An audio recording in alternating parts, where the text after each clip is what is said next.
Good day, everyone. Welcome to this lecture series on Introduction to Programming. And today is the first lecture of this particular lecture series. In today's lecture, we will be discussing about the computers and the programming language.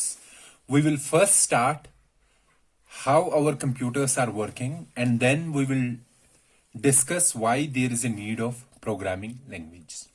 Okay. Let's first see about the computers.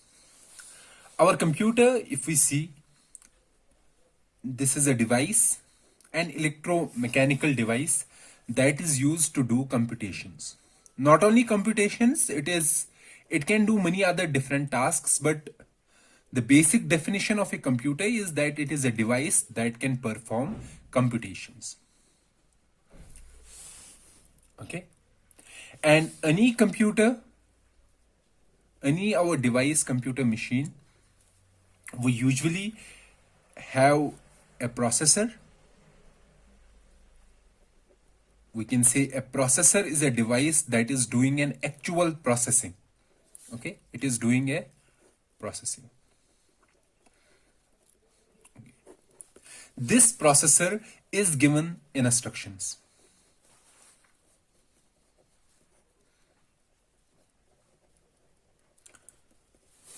The processor takes these instructions, and according to these instructions, it performs some task. And after performing a task, it produces an output. Okay. So this processor is designed in such a way, such that it can understand these instructions. And after understanding these instructions, it can process these instructions. And after doing the processing of these instructions, we have the output. Okay. So whenever we design a computer, the first job is to define instructions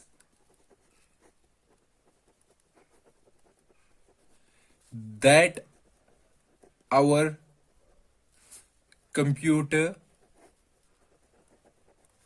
can process. Okay, so before designing an instructions, we have to first define the instructions that our computer can process. So after defining these instructions, we will design the processor.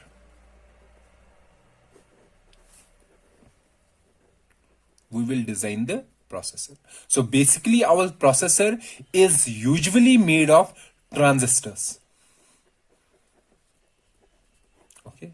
So mainly our processor is made of transistors, and these transistors can understand only two things. One is on and another is off. So these transistors can understand only two states, on state and off state. So let's name this on state as 1 and off state as 0. So that means our transistors can understand only 1 and 0. Okay, or in other words, we can say the basic characters of our processor is 1 and 0. So it can understand a language. Our processor can understand a language that is made of ones and zeros. Okay, so let's leave this discussion for some time. Let's go back here. So first job is to define instructions that our computer can process, and after defining the instructions, we will design a processor. So that means we will arrange the components. What may be the components? For example, the components may be an adder, a subtractor, or any other devices that are made of transistors. We will arrange those components in such a way that they can understand these instructions and they can process these instructions. And this arrangement of components, so that this arrangement can understand these instructions, this arrangement of components is then called a processor. Okay, so that means this processor can understand these instructions, and these instructions are called instruction set architecture. Okay, instruction set architecture. So what is the brief, or we can say the simple definition of ISA? The simple definition of instruction set architecture are the set of instructions that our processor can understand. So every processor or every computer that has been designed has a different instruction set architecture. So that means they can understand different types of instructions. Fine. So what we have a processor, and for that processor we have an ISA. ISA means the instructions that this processor can understand. Fine. Now let's say the instructions are instruction 1, instruction 2, instruction 3. Let's say, for example, there are 3 instructions in its ISA, or we can say that this processor can understand how many instructions? 3 instructions, I1, I2 and I3. Okay. Now let's say I want this processor to perform some task, any task. Okay. So I have some task and I want this processor to perform this task. Okay, so that means I have to first write this task. Write means I have to write instructions such that this task can be performed. Let's say I am writing instructions in this manner: I1, I1, then I2, then I2, I2, and I3. This is the final task. Okay, so I will take these instructions, these continuous sequence of instructions. This continuous sequence of instructions performing a specific task is called a program. Fine. So I will take this program, and not only processor, we also have a memory here. So we will take this program, okay, and we will store this program into our memory. Fine. So let me repeat it again. So let's say we have a processor. Okay. What is the function of processor? The function of processor is to process the instructions, but it can process only those instructions for which it has been designed. It cannot process some other instructions. So we were having an ISA. So in that particular ISA, there were how many instructions? 3 instructions, I1, I2, and I3. So what is an ISA? ISA is the set of instructions that our processor can understand. Okay. So here we have a processor. This is our processor. Okay. And we also have a memory. This is our memory. Okay, so before going here, let me show what kind of memory we have. What is the usual structure of memory? So basically, memory is a continuous sequence of locations. For example, this is location 1, this is location 2, this is location 3. So there may be many locations. Okay, each location can have some can have the capability to store some bits. Let's say each location can store 8 bits.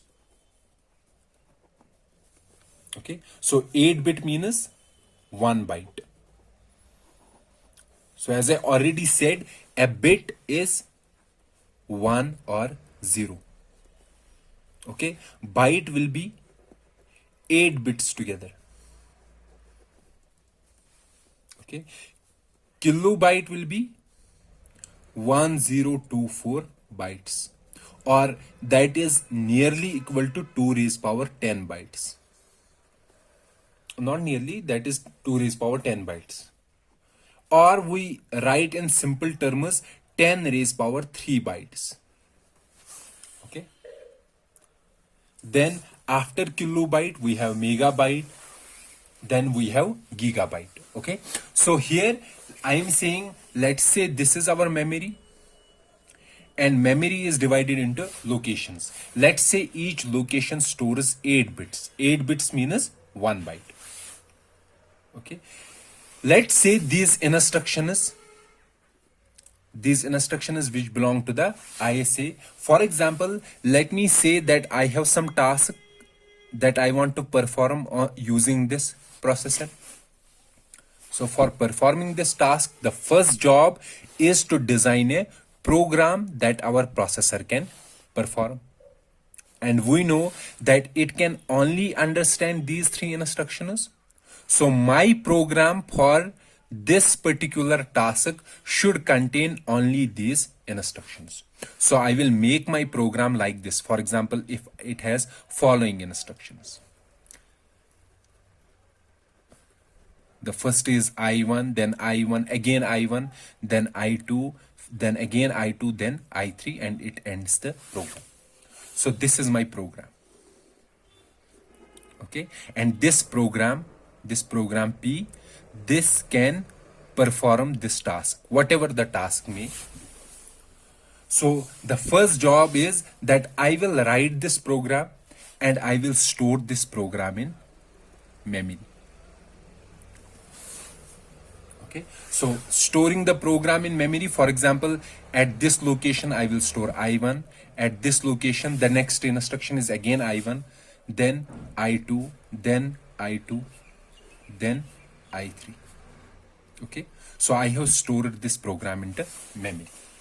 Then our processor is going to take instructions from memory one after another instructions. Okay, so first it will take I1, and after taking the I1 it will process I1. Okay, process means whatever this instruction is saying, it will perform that job, and after performing that job it will store the result again in the memory. So after completing instruction 1, it will go to the next instruction, which is again I1. It will again perform this instruction I1, store the output in memory, then I2, then I2, then I3. After completing the I3, our program will end and our final result will be in memory. Not only in memory, the final result may also be given to some other output device. So let's say after completing this program, it has to send completed to an output device, and output device may be a monitor. Okay, on the monitor it will display that I have completed this particular program. Okay, so output devices are used by the processor to send it as output, and input devices are used to give some input to the processor. For example, one input device is keyboard. So when I am writing this program, I will require a input device. Input device means the something that I can use to give input to the processor. So I will write this program using an input device, for example, keyboard. And I will first write this program into memory, then my processor will take instructions from memory one after the another and it will complete its execution. Okay, so this is the general introduction about the processors. Now let's see what is there inside the processor. Inside our processor there are 3 components. So this is my processor, and as I said, apart from processor we have memory. This is our memory, and outside these we have input devices and output devices. So this is our processor. Inside a processor we have following units. One is called ALU, another is called CU, and the other set is registers. There are other components also, but for simplicity we will keep only these 3. Okay, registers. So what is an ALU, what is CU, and what are registers? So let me describe each component separately. So what is an ALU? ALU is basically arithmetic and logic unit. So the job of arithmetic and logic unit is to perform arithmetic and logic operations. Arithmetic means, for example, addition, subtraction, division, multiplication, and logic means and, or, not, and many other operations. Okay, it performs arithmetic and logic operations. Or we can say that the main execution engine, main component that is doing the execution inside our computer is an ALU. Then we have CU. CU is our control unit. So the job of control unit is to control the operations. Control means that it will inform the ALU or other components inside the processor what operation is to be performed at what time, and how to control the flow of data inside the processor. That is controlled with the help of this unit, which is called a control unit. So what is control unit? It is controlling the flow of operations inside the processor. How the operations are going to be performed, what data, when the data is to be fetched, or when should we execute a particular operation, that is controlled by a control unit. Okay, so arithmetic and logic unit, it performs the computation. For example, let's take the analogy within human body. The human body, we can say it is an ALU which is actually performing the operation. However, the complete operation that is performed by a human body, it is controlled by a brain.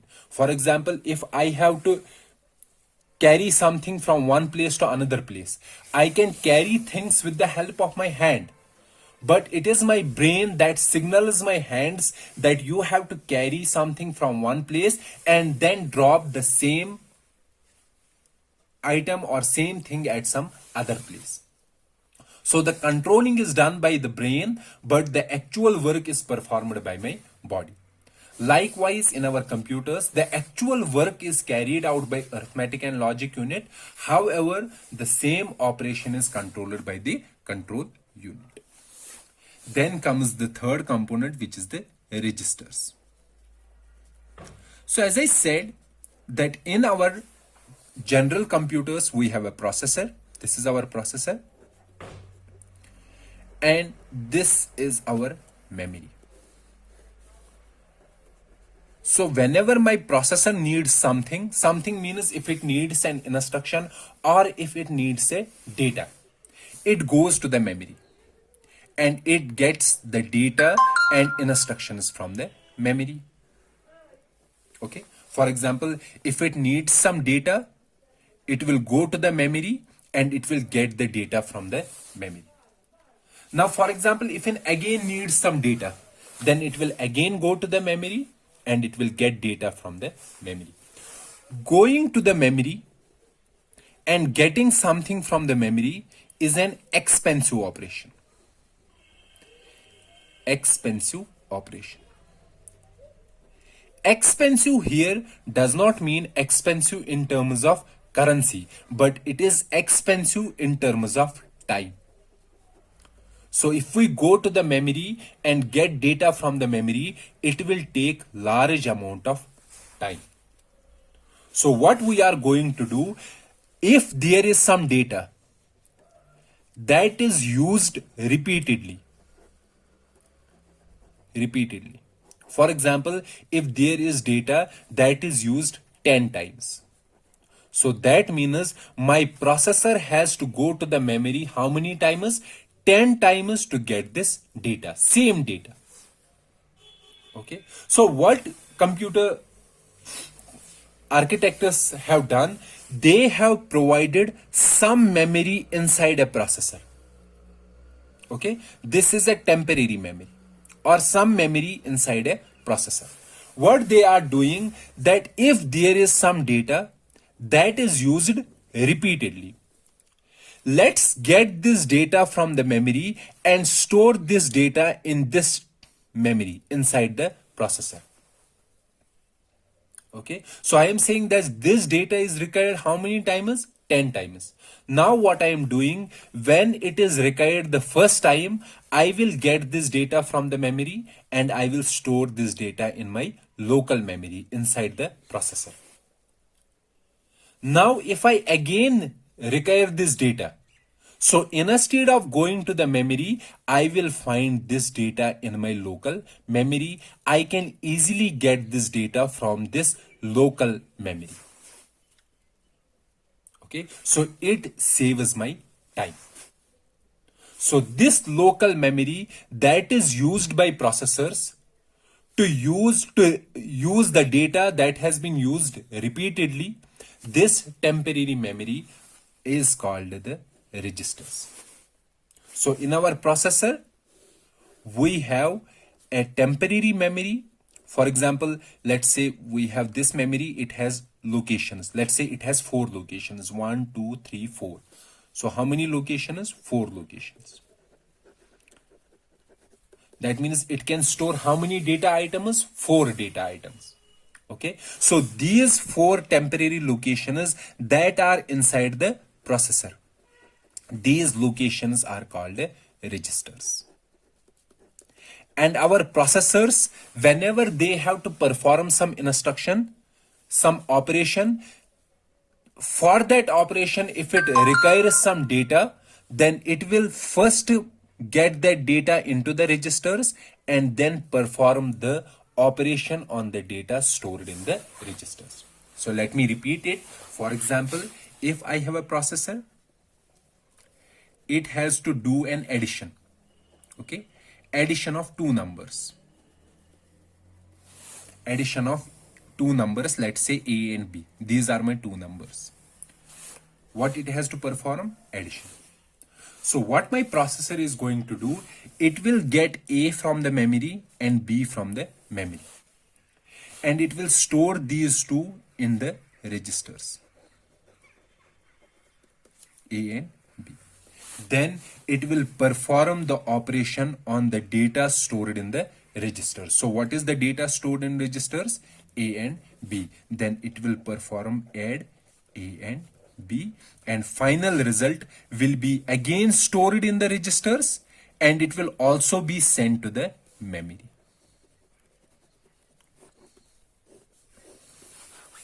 So that means whenever my processor is performing an operation, it is performing an operation stored on a data. It will perform an operation on the data stored in the registers. And why it will perform operations on the data stored in the registers? Because registers can be easily accessed.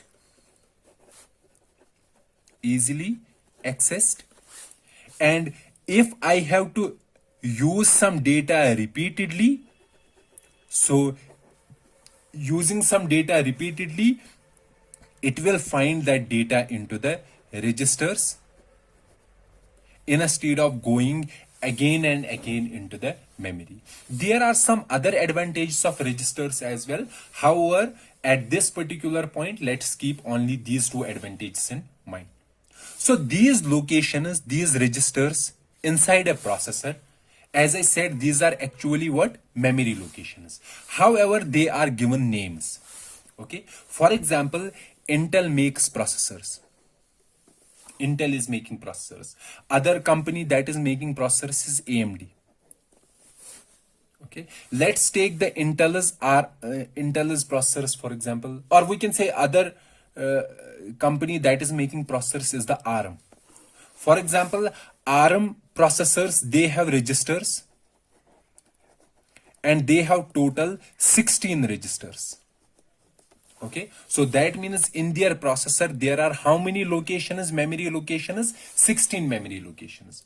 And those locations are named as R0, R1, dash dash dash to R15. So there are total how many memory locations? 16 locations, and those locations are named as R0 means register 1,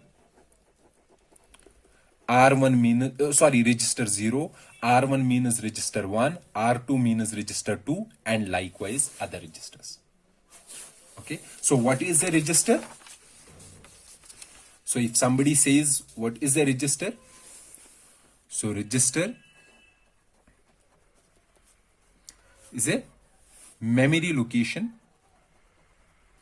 or a location that can store data. Memory location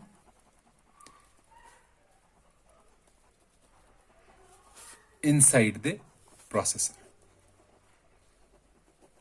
And why there is a need of registers? There is need of registers in order to decrease the frequency of going to the memory again and again. And moreover, for example, if I have a program that is generating some temporary results, temporary means that the results that we don't want to store into the memory.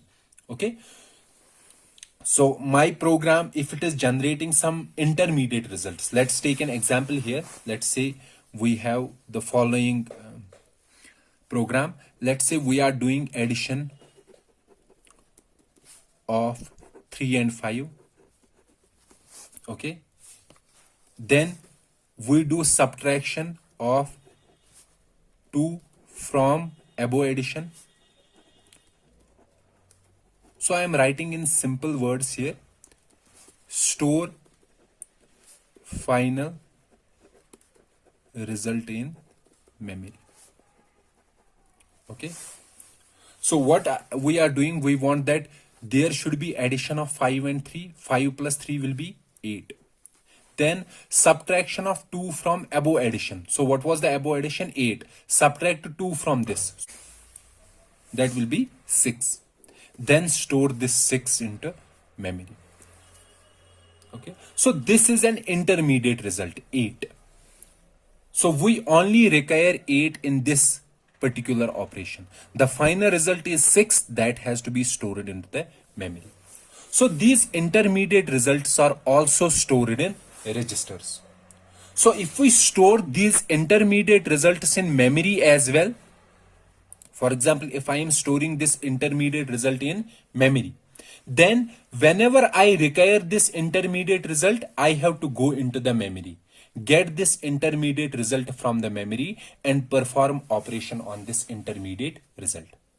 And this intermediate result is of no use when our program ends. So instead of storing these intermediate results into the memory, we will store these intermediate results into our registers, and from the registers we can easily access these intermediate results to generate the final result.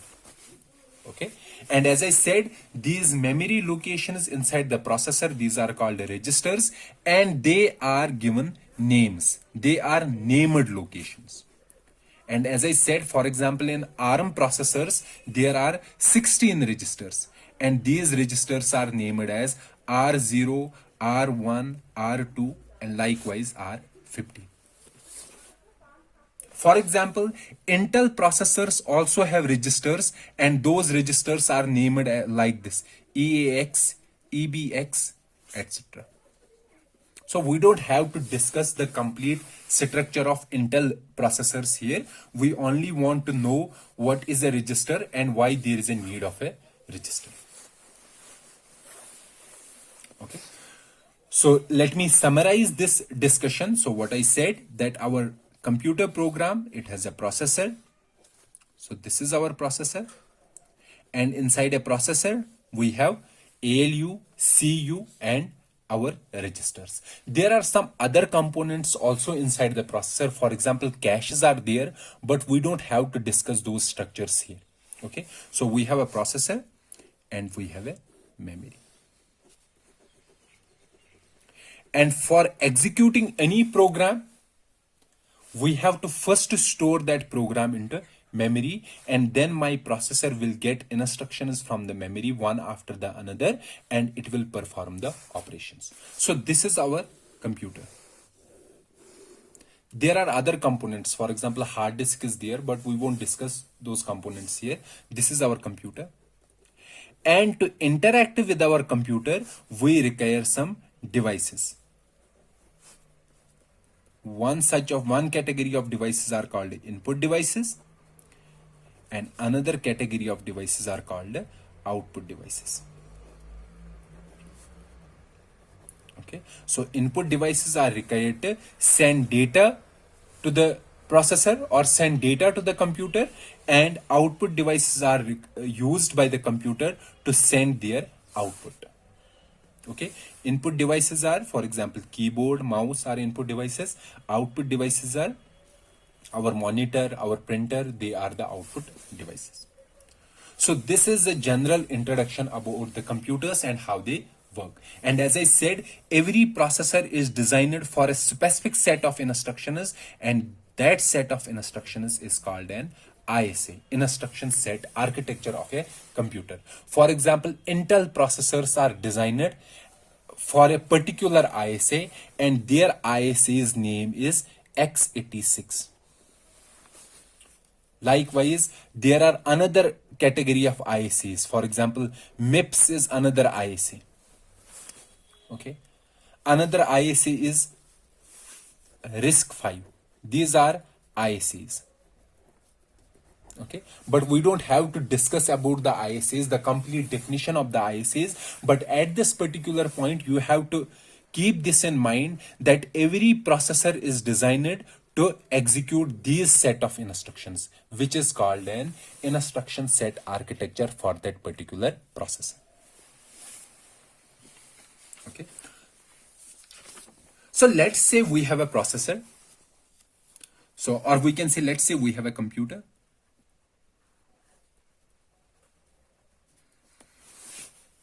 Fine. And we know this computer is made of transistors. And transistors can understand only two things. One is on and another is off. Let's denote on by 1 and off by 0. So our transistors can only understand 1 and 0. So that means our computers, they can understand only ones and zeros. That means if I am designing a processor or I am designing a computer, and as I said, before designing a computer, I have to design an ISA for that computer. ISA means the set of instructions that this computer can perform. Okay, so the first job is to design an ISA. ISA means design instructions that this computer can understand. Let's suppose I have designed following ISA for a computer, that it will execute following 3 instructions. Okay, but we know that these instructions should be in what format? They should be in binary format. Why in binary format? Why they should be in binary format? Because my computer can understand only ones and zeros. And why it understand only ones and zeros? Because it is made of transistors, and transistors have only 2 possibilities, or we can say 2 states. One is on state and another is off state. So if I am writing an instructions, so instruction will be a sequence of ones and zeros. Okay, so that means my instruction 1 will be like this. For example, 1 1 0 0 1 0 0 1 1 1 1, and instruction 2 will be like this, and instruction 3 will be like this. A sequence of ones and zeros. Let's say I1 means add A and B. A and B, let's say they are some locations, temporary locations, A and B. I2 means subtract A and B. And I3 means multiply A and B. So these three instructions means add a and b, subtract a and b, multiply a and b. So a and b, I will define it later on what this a and b means here. So after defining an ISA, then I will make my computer. Computer making means arranging transistors in such a way that they can understand I1, I2 and I3. So I have made the my computer. Now if I have to write a program, so that program should contain only these three instructions. If it contains some other instruction, for example, if it has binary like this, so will this computer understand this binary? We know that computers understand binary, but computers have been designed such that they can understand their binaries only or their instructions only. So this binary or this instruction is not in its ISA. So it won't be able to execute this particular instruction. So that means this computer will execute programs, and that program should have binary instructions, because we know computers can understand only binary, and these binary instructions should belong to the ISA of a computer. Okay, so if I am writing a program, so for example I am writing I1, I1, I1, I2, I3. So these instructions, it is a program. These are binary instructions, and we know these instructions belong to it as ISA. So this computer will be able to perform this particular program. And this program is a binary program. Okay. So if I take this binary program and I will run this binary program on some other computer, let's say this is computer 2. Will I be able to run this program on this computer too? This same program? No, I won't be able to run this binary program on this computer. Why? Because as I said that every computer has its own ISA, has its own set of instructions that it can understand. If this computer and this computer have same ISA, then this computer will be able to run this particular binary as well. However, if this computer has a different ISA as compared to this computer, then computer 2 will not be able to run a program that is made for computer 1. So what I am saying, that our computers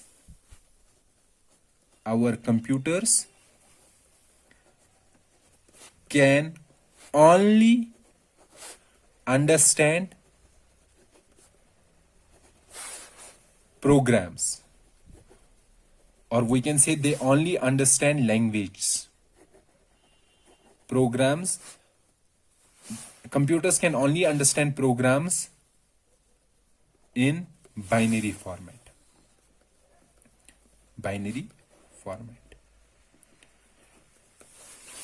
Why? Because as I said that computers are made of transistors.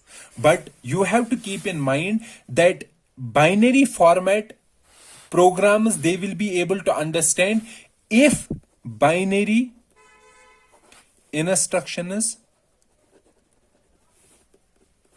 belong to their ISA, instruction set architecture.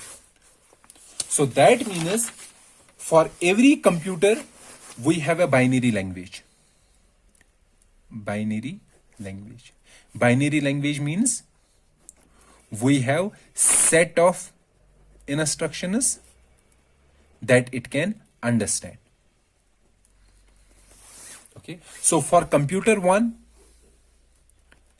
if these are different computers with different ISA, then this one has its own binary language. Binary language is also called a machine language. So this one has binary language, this has its own binary language, and this has its own binary language.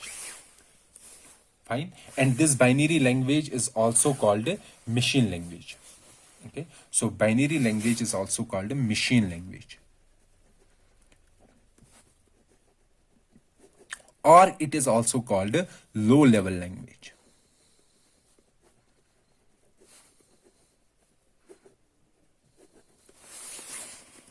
So I am saying here that every computer can understand only binary language, or it can understand only machine language, or it can understand a low level language. Low level language or binary language or machine language is a language that has instructions written in binary format. But as I said that for every computer system, there is a different binary language. It is not like that every computer has the same binary language. They will have different binary languages, or we can say they will have different set of instructions that they can understand. Or that means if I write a binary program for computer 1, I won't be able to execute the same program on computer 2, because there is a possibility that computer 1 has a different ISA as compared to computer 2. However, if they have same ISA, then the binary program written for computer 1 will easily execute on computer 2 as well. Okay. So if we as human beings want to communicate, or we want these computers to execute our programs or to understand our instructions, okay, or we can say we want these computers to perform some task, any task. So for performing a task, we have to give the set of instructions to these computers. Okay, so we have to give set of instructions. So for example, I have some task A, and I want my computer 1 to perform this task. So first job is to write the set of instructions that can perform this task. But you have to remember that these instructions that I am writing from C1, they should contain only those instructions that are in its ISA. If there is some binary instruction that is not in its ISA, then it won't be able to run that particular instruction. So after writing this set of instructions for performing a particular task, this is called a program. Okay, this set of instructions or this program, I have to communicate this program to computer 1. Then computer 1 will execute this program.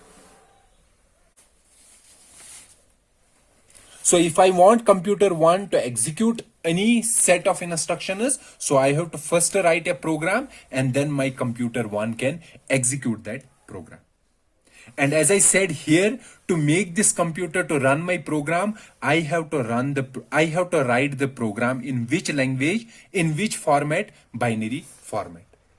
So here we are writing the language, or we are writing the program in machine language.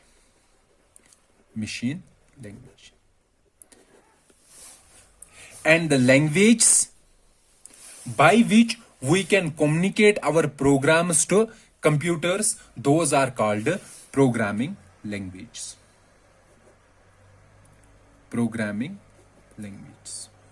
So programming languages means the language in which we can write our programs, and then we can ask computers to execute our program. And here we have seen one programming language, which is called a machine language. And we know when we take a machine language program and give it to a computer, then my computer can easily execute this program. And this machine language will have instructions written in binary format.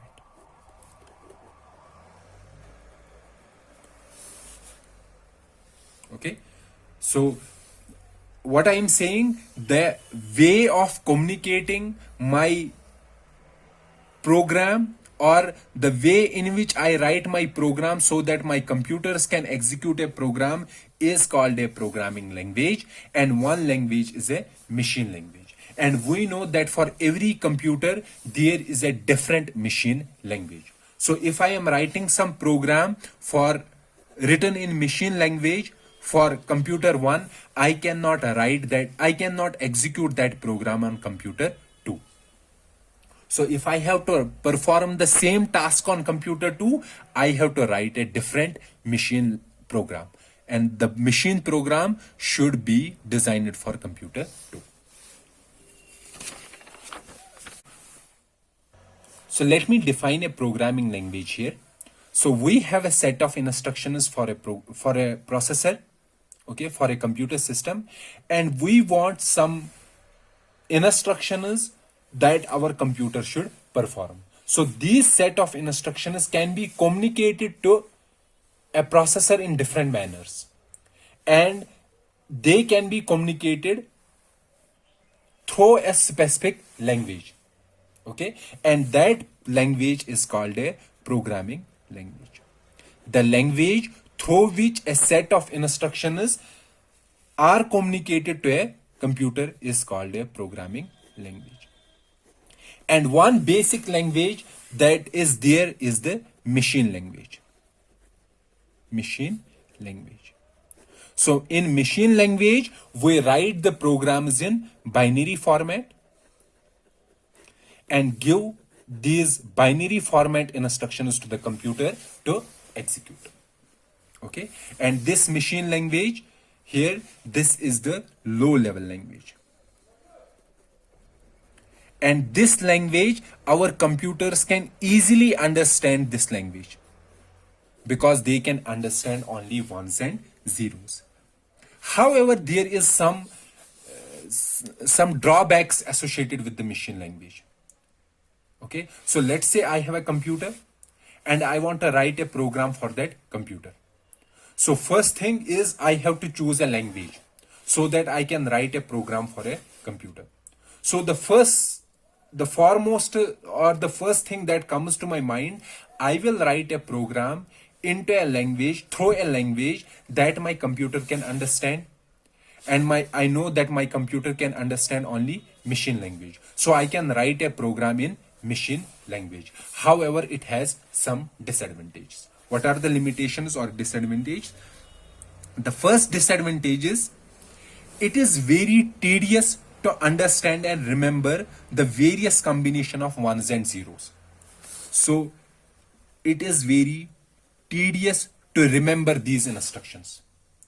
Which instructions? Binary instructions. Binary instructions means the programmer has to remember all the instructions that my computer will understand, and those instructions should be in which format? Binary format. And we know that how difficult it is to remember such combination or such sequences of ones and zeros. The second disadvantage is if there is error in the program. Okay, so if there is some error in the program, and we know that programs are millions of instructions, so that means I have to check each binary instruction, and I should remember each binary instruction, and I have to check whether the binary instruction has been written correctly or not, whether the sequence is in the ISA or not. Okay, so the error checking is very difficult in machine language program. The third is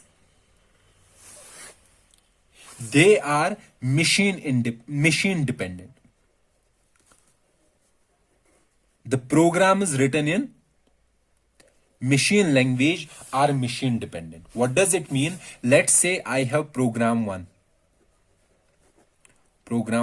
for computer 1, and it is written in machine level language.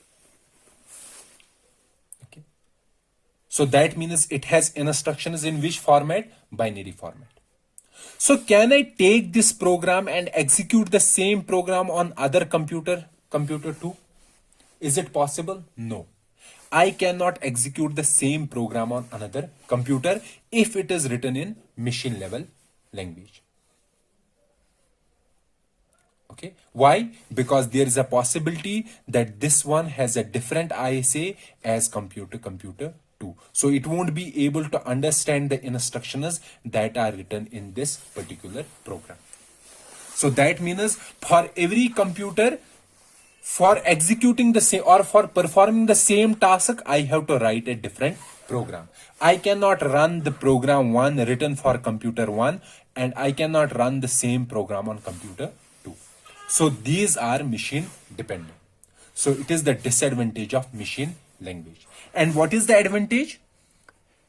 The advantage is that I have to write a program and give this program to computer and my computer will directly execute this program. So these programs are executed very fast because our computers will directly take the instructions from this program one after the another and it will execute those instructions. So execution is very fast.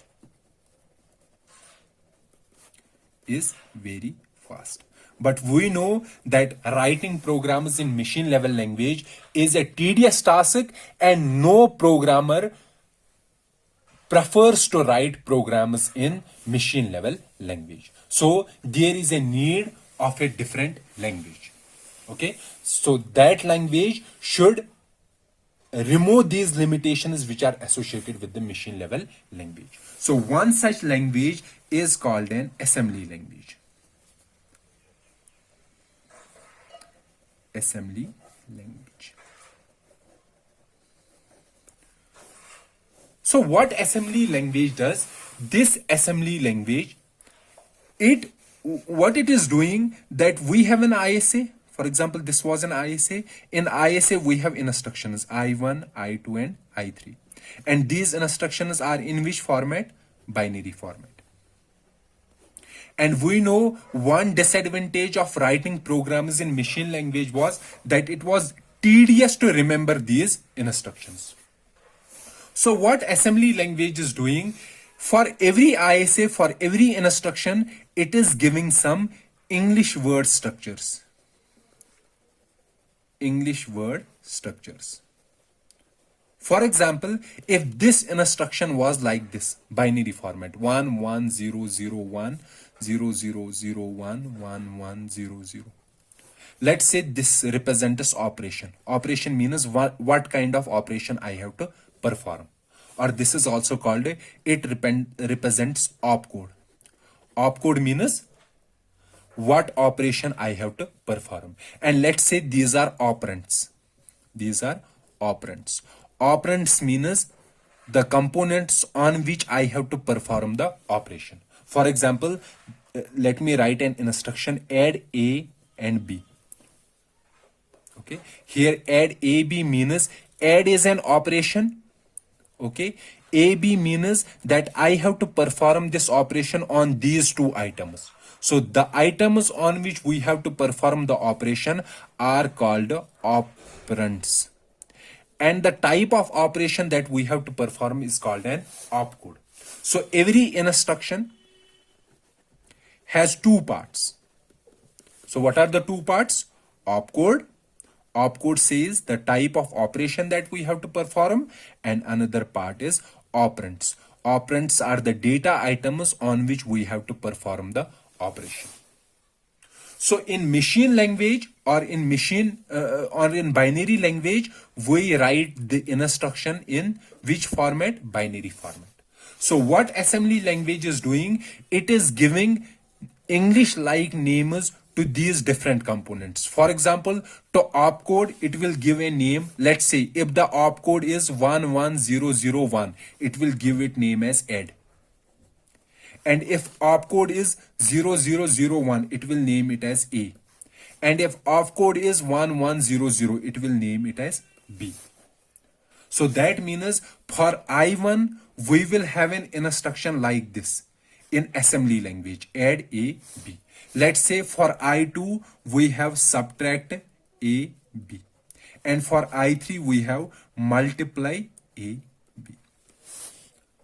So what assembly language is doing? It is giving mnemonics. Mnemonics means word-like structures to the binary structure. Okay, so by giving these mnemonics to these binary instructions, we can, or we can say the programmer can easily remember these instructions.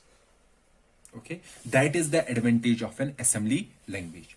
Now, if my programmer, or if any programmer has to write a program, so it has to write a program for computer 1, and we know that this computer understands this ISA. For example, ISA has 3 instructions: I1, I2 and I3. Okay, and for I1, let's say assembly instruction is A1. For I2, assembly instruction is A2. For I3, assembly instruction is A3. And programmer can easily remember A1, A2 and A3. So it will write a program using these instructions. For example, A1, A1, A2, A3. It will take this program, and this program is written in which language? Assembly language. It will take this program and give this program to C1.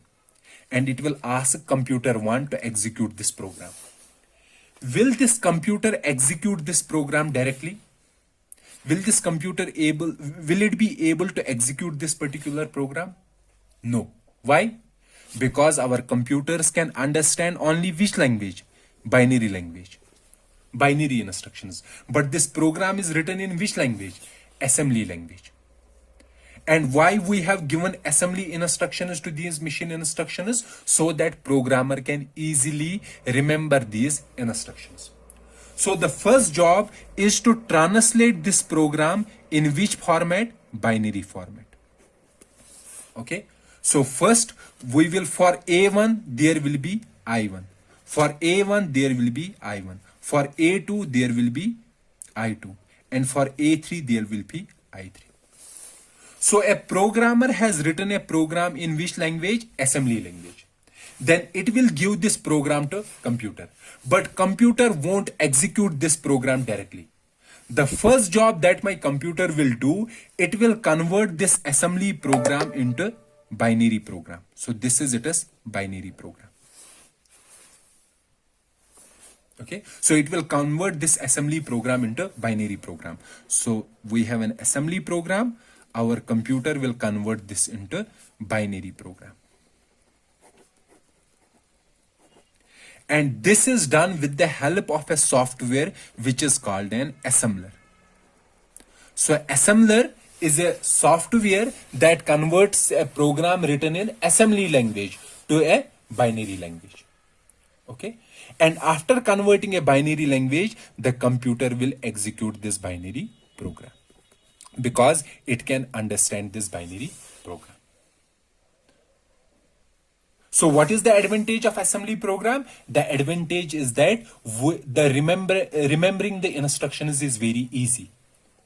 However, the disadvantages are, the first disadvantage, again, it is machine dependent. Assembly language programs are machine dependent.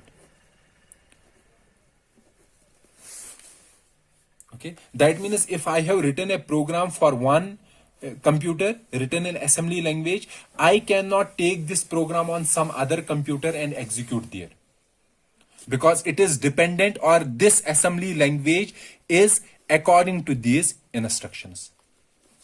Okay, so it is machine dependent. The second is, again, one thing is that it decreases execution time.